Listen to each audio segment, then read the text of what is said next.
All right, so here we are. We're looking at this final review before we take our quiz over these word problems. And if you have any problems with any particular problem, if you have any questions on any particular problem, or if there's any issues you have with it, please watch that problem again and again. Review it, write it down.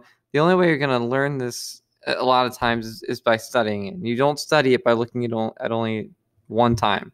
You have to continue to look at it, continue to work through it. So please don't get frustrated. It becomes easier the more time you put into it, but you kind of have to put the time into it. That's what it requires. It requires more time than anything else. All right, so let's begin here with number 1. It costs $500 to rent a room for a party. You also plan to hire a caterer that charges $9.50 per person. Write and solve a linear equation to find the total cost of 40 people attend the party. All right, so I'm going to do what I did before, which is highlight these important bits in yellow that are going to be relevant for the equation, and then highlight in blue things that are not relevant to the equation but are relevant to the solution later on. So for our equation, it costs $500 to rent a room, right? We're only paying the $500 once because we're just renting the room at one time.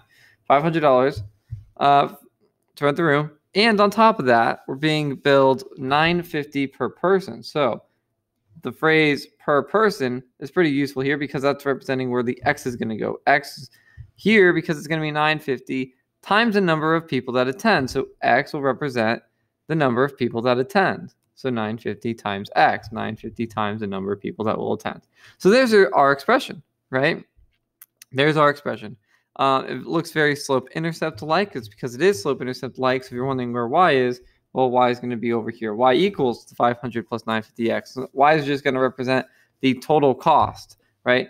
Our total cost is going to equal the $500 plus the 950 per person. So there's your equation. Y equals 500 plus 950x. Now, my highlighter got deleted, so I'll put that back real quick.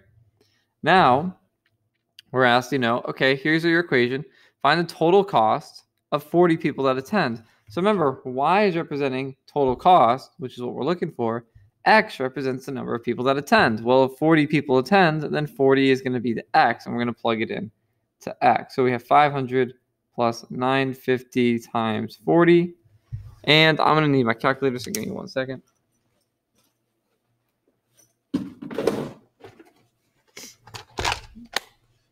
All right, so 950 times 40 is 380 plus 500 will be 880. So $880 is the solution here. So remember, this is 500 plus 380, which equals 880 in total. So if 40 people attend the party, then it'll cost $880.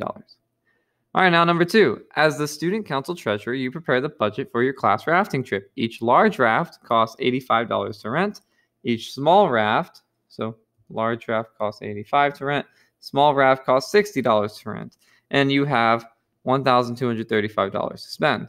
Right? And solve a linear equation to find the total number of rafts you can rent if you rent 11 large rafts. So we're going to find the number of small rafts when we have 11. So that part there that I highlighted in blue, again, that's not relevant to the equation. That's going to be relevant to finding the solution.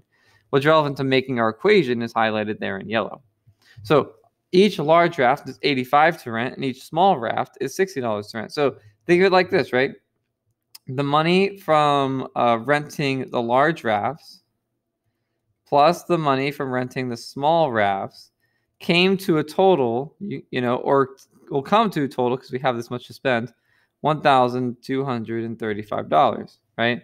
So think of it like that, right? The money for renting large rafts plus the money for renting small rafts will come out to be a total of $1,235. So because of that, it's $85 per large raft. So 85, I'm going to use L here for large raft, plus the $60 per small raft, right? $60 per small raft is equal to the $1,235. There's your equation.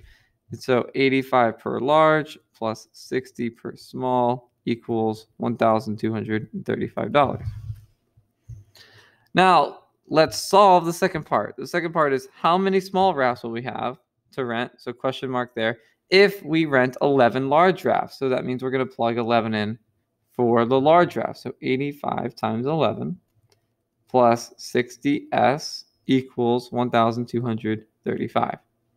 So 85 times 11, let's simplify that real quick. 85 times 11 is 935. So this would be 935 plus 60s equal to 1,235. So subtract the 935 and see what the leftover remainder is. So subtract it, and it's 300. So we get 60s is equal to 300, which if you divide by 60 means that you'll have enough money to rent 5 small rafts. 5 small rafts.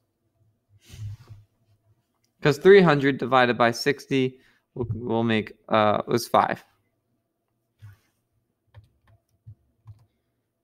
All right. So let's move on to number 3. Alex is on a diet to lose some weight. He's losing weight at a rate of 1.5 pounds per week. After 12 weeks, he weighs 1,000. Or I'm sorry, 1,000. I was thinking about the last one. He weighs 132 pounds, right? And solve a linear equation to find how many weeks it will take Alex to reach his target weight of 105 pounds. All right. So again, let's highlight some important stuff here. So right now he's losing weight at a rate of 1.5 pounds per week, okay? After 12 weeks, he weighs 132 pounds. And then we're asked, write and solve an equation, yada, yada, yada, until his target rate of 105 pounds. Okay. So what we have here is we have to decipher what's given to us. We can't really just go straight to writing the equation unless we understand what's given to us. So what's given to us is his rate. Now, when you see the word rate, okay, you need to think slope, okay? So when it says rate of 1.5 pounds per week, it's saying the slope is 1.5 pounds per week. But you have to also remember he's losing the weight. So he's losing 1.5 pounds per week. So a negative 1.5. So be very mindful of that. This doesn't say a negative 1.5, right? It just looks like a 1.5. But when you read the word problem, losing 1.5 pounds per week means a negative 1.5 pounds per week. So make sure you focus on the keywords there. So we're given the slope. It says in the equation the slope is basically negative 1.5. It also tells us 12 weeks he weighs 132 pounds. It's giving you an ordered pair, a point, two things that coincide together. The number of weeks coinciding with his weight. 12 weeks, he weighs 132 pounds.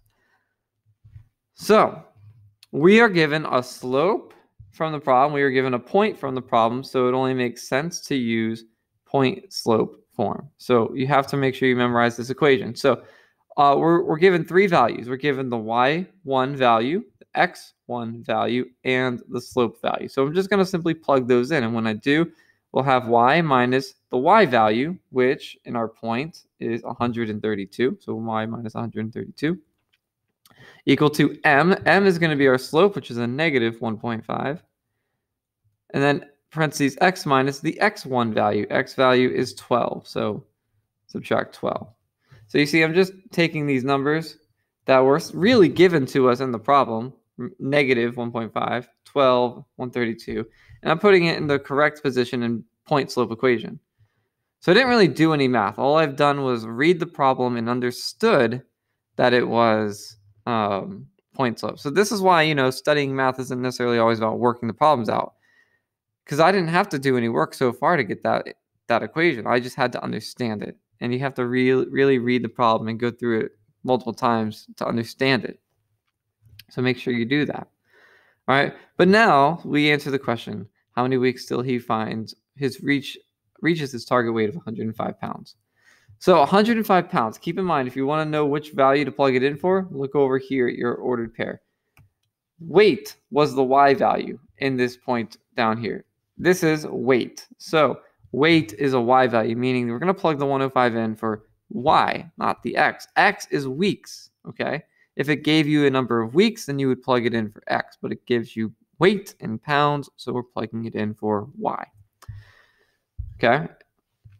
So let's plug that in. So when we plug in 105 for the y, let's see, I guess I can put it here. 105 minus 132 equals negative 1.5 x minus 12. So you can see I just copied down the exact same equation, but I just plugged in 105 as the y value. So let's do some math. 105 minus 132 is negative 27 equal to negative 1.5. Let's go ahead and distribute. Negative 1.5 times x is negative 1.5x. And negative 1.5 times negative 12 is 18, I think. But let me just double check. Yeah, and it's negative times a negative, so it'll be a positive or plus 18. Now, subtract 18. And you have two negatives subtracting, so it's just going to be a bigger negative. It's kind of like adding the numbers, but they're still going to be negative. So negative 27 minus 18 is negative 45. So negative 45 equals negative 1.5x. Divide that by the negative 1.5, and we get 30. X is equal to 30. So it'll take him 30 weeks. 30 weeks for him to reach his target weight of 105 pounds. So like almost a little over half a year. But that's cool. You got to work for it sometimes. All right, number 4. Jamie ordered 400 business cards and paid $24. So 400 business cards cost $24. She ordered 600 business cards a few months later and paid $30. Okay, so now the correlation. Write and solve a linear equation to find the cost.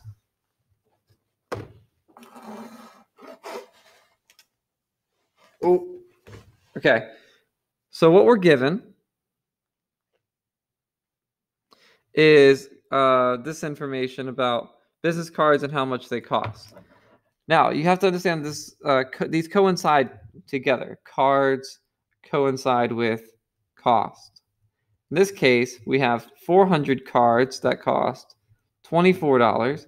We also had 600 cards that cost $30. There's a correlation there. Those points coincide. They're giving you 2 points. What I've highlighted in yellow are simply just 2 ordered pairs. Okay, 2 points. And they're asking us to write an equation from it and then figure out the cost of 1,000 business cards.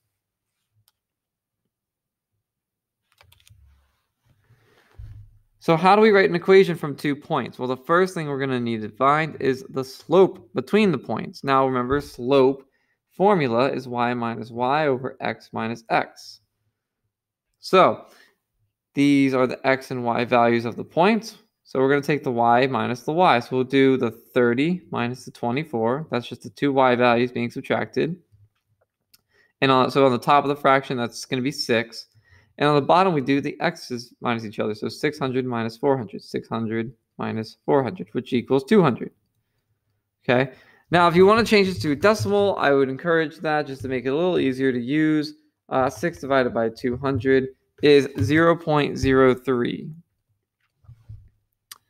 So remember, the slope formula is just basically subtracting the y's on the top, subtracting the x's on the bottom, and getting a number. We got a fraction, but we can simplify. We can make that fraction into a decimal. So remember, what we did was we just took 6 divided by 200, and we get the 0.03. That's how you convert it from the fraction to the decimal. So now I've got some important information. I've got points, and now I've got my slope. So if I have points and I have a slope, I might as well use my point-slope formula, right? So let's take the first point here, and we'll use those x and y values. So if I do that, it'll be y minus 24, because 24 is the y value of that point, equals 0.03. That's our slope. X minus 400. And again, 400 was the x value of that point. So the 24 and the 400 are coming from this point over here. So there's the equation, just like that. Now we use the equation to find the cost of 1,000 business cards. Remember, cards was our x value. 400 cards, 600 cards, those are x values. So 1,000 cards will be our x value. So we're going to plug 1,000 in to the x.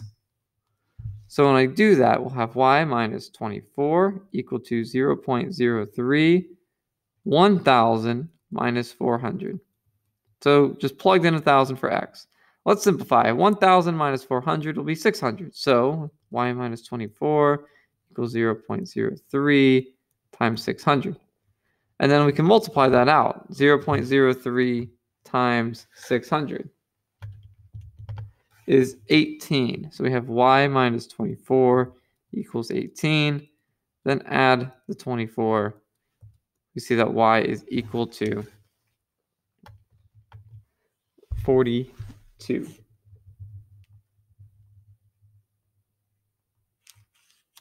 Ooh, okay. There we go. God's work there. All right, y equals 42. So that means $42 for the business cards. For 1,000 business cards. All right. Let's move over here. Let's try to do number 5.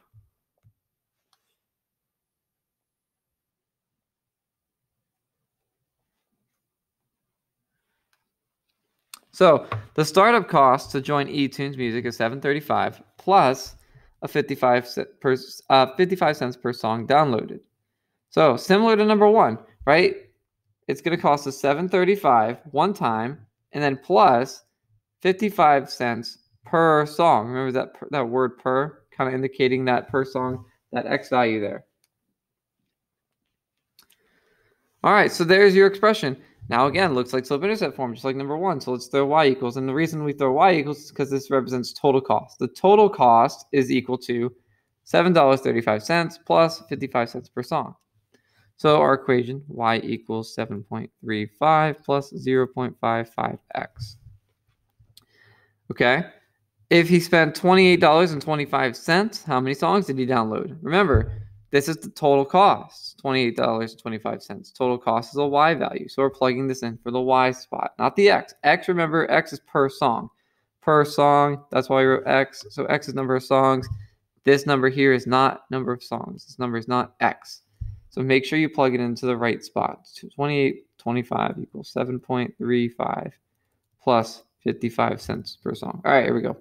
So we'll start by subtracting the 7.35.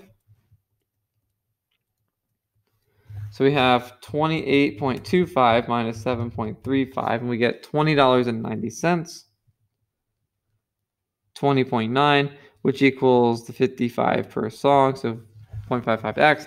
Now just divide that by 0.55, and you get x equal to 38. So he would have bought 38 songs. All right, now number 6.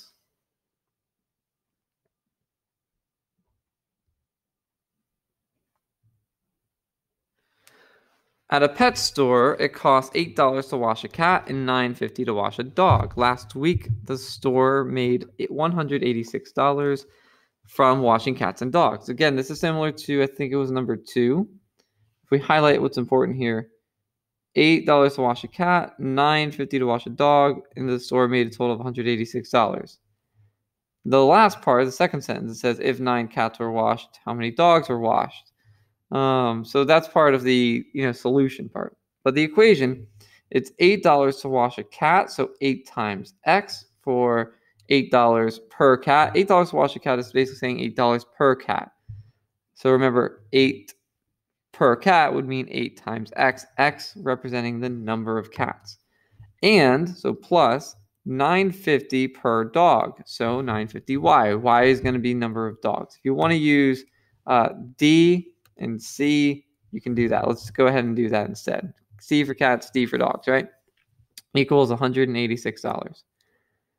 Okay, so that's the equation. Simple enough. We didn't have to do anything. Remember, the equation is given to you in the word problem. It's just up to you to sort of be able to translate it onto your paper.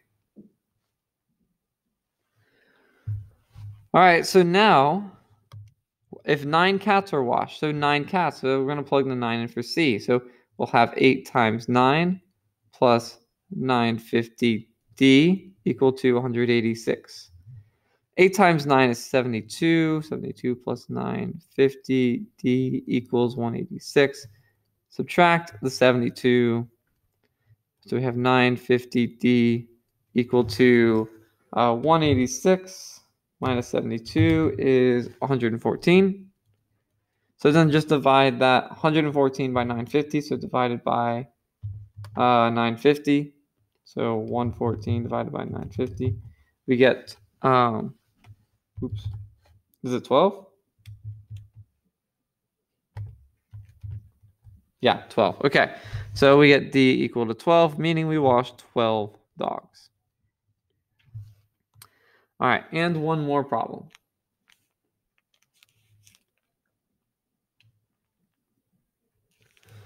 So the cost for a new carpet is $7.55 per square yard plus an installation fee. So it's kind of similar to the problem we saw not just a second ago, but number 5, $7.55 per square yard plus an installation fee. Now, when you're writing this expression out, 7.55 per square yard, so 755x, remember that word per, really indicating where the x is going to go, right? Plus an installation fee, which I'll just call F for now, right? F for fee, which we don't know how much that fee costs, right?